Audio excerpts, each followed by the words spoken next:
Assalamualaikum warahmatullahi wabarakatuh. Selamat pagi anak-anak, terutamanya anak-anak kelas 5 SDN 1 Mangkujayan Ponorogo. Kita hari ini akan belajar masih di tema 1 tentang organ gerak hewan dan manusia. Untuk hari ini pembelajaran kita akan memasuki subtema 2 tentang manusia dan lingkungan untuk pembelajaran kelima. Ya, anak-anak, silahkan dilihat ilustrasi berikut ini. Pak Ferry bacakan sebentar ya. Wah, hebat sekali Pak Bejo itu. Sudah tua, tetapi masih kuat mencangkul. Tulang dan otot-otot tangannya masih kuat mengayun cangkul yang berat. Kakinya pun masih kukuh berdiri dan berjalan di lumpur yang pekat. Puji Beni. Betul sekali Beni.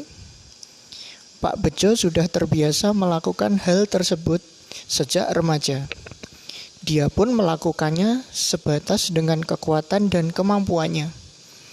Dia tidak pernah memaksakan untuk melakukan kegiatan yang di luar batas dan kemampuannya. Jika kita paksa, bisa-bisa tangan atau kaki kita bisa cedera. Jawab Pak Anto. Nah, dari ilustrasi tadi, kita bisa melihat jika Pak Bejo itu memiliki otot-otot yang kuat. Apa sih otot yang kuat itu? Kira-kira apa anak-anak? Nah, berikut pengertian dari otot. Otot adalah jaringan yang ada di dalam tubuh manusia berupa alat gerak aktif yang menggerakkan tulang sehingga menyebabkan suatu organisme atau individu dapat bergerak. Otot bekerja dengan cara berkontraksi dan berelaksasi. Fungsi otot pada manusia itu sendiri antara lain adalah 1. Menjalankan dan melaksanakan kerja. Contohnya berjalan, mengangkat, dan memegang. 2. Menggerakkan jantung. Dan yang ketiga, mengalirkan darah yang terdiri atas zat-zat yaitu nutrisi, oksigen, dan lain-lain. Sekarang coba dilihat di bawah ini macam-macam otot manusia. Pertama, nah kira-kira gambar apa ini anak-anak? Di atasnya ada gambar organ dalam, sedangkan di bawahnya itu ada ilustrasi ototnya. Nah, di sini berarti otot yang menyusun organ-organ dalam yaitu otot polos. Nah, ilustrasi otot polos seperti di bawah organ itu. Otot polos antara lain dilihat, coba diamati. Bentuknya gelendong, memanjang, dan agak runcing di ujung-ujungnya ya. Kemudian jumlah intinya ada 1 itu yang ada di tengahnya. Kemudian cara kerja otot polos itu adalah di luar kehendak atau disebut juga involunteer. Kenapa kira-kira kok dia bekerjanya di luar kehendak? Kalau saja organ dalam itu bekerja di bawah kehendak kita atau kesadaran kita, nanti pada waktu kita tidur bisa saja itu berhenti bekerja dan sangat berbahaya untuk kehidupan kita ya. Kemudian otot polos itu berkontraksi secara lambat, lama, dan tidak cepat lelah. Letaknya pun berada di dinding-dinding penyusun organ tubuh dalam itu ya. Selanjutnya ada otot lurik. Otot lurik itu kira-kira apa ya? Nah, otot lurik itu posisinya berada di dekat dengan tulang-tulang manusia yang menyebabkan gerak, yang membantu gerak manusia itu. Dilihat, itu adalah gambar lengan bawah dan lengan atas. Ada otot luriknya. Nah, dari gambar itu bisa kita amati jika otot lurik itu bentuknya memanjang, silinder atau silindris, dan ujung-ujungnya tumpul berupa serabut. Sedangkan jumlah intinya bisa kita lihat. Intinya dalam satu lari itu ada lebih dari satu, dan letaknya berada di tepi sel. Dan berlawanan dengan otot polos tadi, cara kerja otot lurik itu yaitu di bawah kesadaran otak manusia atau disebut juga dengan volunteer. Sedangkan cara kerjanya itu cepat dan mudah lelah. Nah, coba kita lihat bedanya dengan yang ada di penyusun organ dalam tadi. Kan otot polos itu tidak pernah lelah. Seperti tangan kita ketika banyak bekerja itu lelah. Tapi kalau penyusun organ dalam itu tidak mungkin lelah. Seperti itu. Dan selanjutnya itu ada gambar jantung, dan di bawahnya itu disebut dengan otot jantung. Nah, otot jantung ini adalah gabungan antara otot polos dan otot lurik.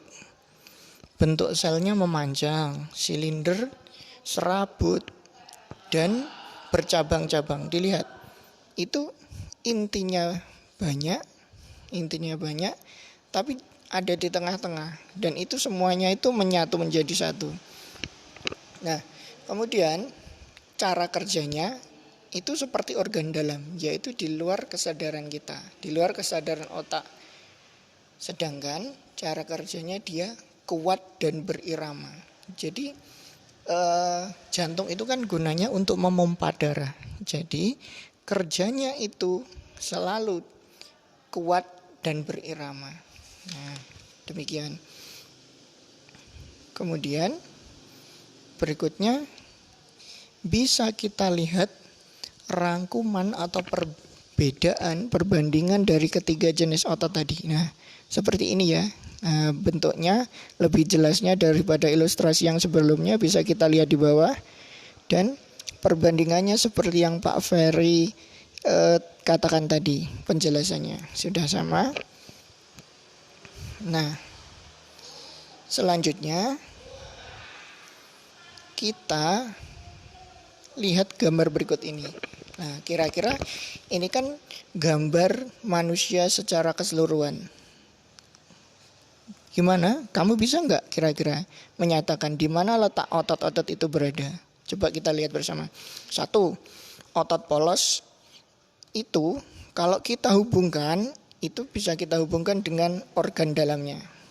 Sedangkan otot lurik itu kita hubungkan dengan organ yang ada di luarnya, seperti otot yang mendukung tangan, kaki, dan yang lainnya. Sedangkan otot jantung itu hanya khusus untuk jantung saja, organ jantung saja. Dan ingat, otot jantung itu sifatnya adalah penggabungan dari otot polos dan otot lurik. Nah, demikian untuk otot ya anak-anak. Selanjutnya kita lihat tentang desain cover buku. Nah, masih ingat kan di sebelumnya cover buku itu seperti apa? Nah, ingat langkah-langkah membuat cover buku antara lain, 1, kita itu harus memahami isi buku. Kemudian kita baru menentukan judul, nama pengarang, dan nama penerbitnya.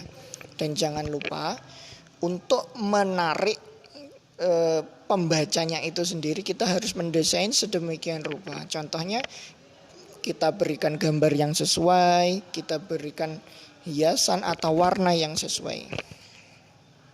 Anak-anak, tugasmu di rumah adalah membuat cover buku dari bacaan yang berjudul Otot Manusia. Jadi kamu harus memahami tentang buku-buku tentang berisi otot manusia. Kemudian kamu mengilustrasikannya dengan membuat sebuah cover buku, ya. Nah, terima kasih. Demikian pembelajaran 5 untuk tema 1 subtema 2 pada hari ini. Kerjakan tugasnya ya anak-anak. Jangan lupa dikumpulkan.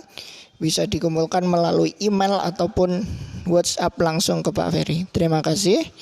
Assalamualaikum warahmatullahi wabarakatuh.